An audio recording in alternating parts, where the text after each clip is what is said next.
চারটি জিনিস আল্লাহ বান্দাকে খুশি হয়ে দেয় আর বান্দা নারাজ হয়ে যায়। আল্লাহ তাআলার এই খুশি হয়ে দেওয়া যে নিয়ামতগুলো আছে এগুলো পেয়ে কখনো নারাজ হবেন না। 1 নাম্বার, কন্যা সন্তান। আল্লাহ বান্দাকে খুশি হয়ে দেয়, বরকতের জন্য দেয়, কিন্তু বান্দা অখুশি হয়, নারাজ হয়। অনেকেই এমন আছে কন্যা সন্তান হলে তার দিকে আর তাকানো যায় না। 2 নাম্বার, বৃষ্টি। আল্লাহ তাআলা নিয়ামত হিসেবে বান্দাকে খুশি হয়ে দেয়, কিন্তু অনেক সময় বৃষ্টি বেশি পড়লে বান্দা নারাজ হয়ে যায়, বান্দা বৃষ্টিকে গালিগালাজ করে। খবরদার, কখনো বৃষ্টিকে গালি দিবেন না। 3 নাম্বার, মেহমান।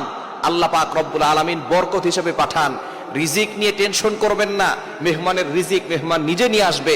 সুতরাং অনেকে মেহমান দেখলেই পাগল হয়ে যায়, মেহমান দেখলে তাদের আর মেজাজ ঠিক থাকে না, মেজাজ গরম হয়ে যায়। তবে মেহমানদেরও চিন্তা করতে হবে 3 দিনের বেশি কোনো বাসায় যাতে করে না থাকে, এই বিষয়ে খেয়াল রাখতে হবে। তবে আমরা মেহমানদেরকে আপ্যায়ন করব, তাহলেই আমরা সুখ শান্তিতে থাকতে পারবো।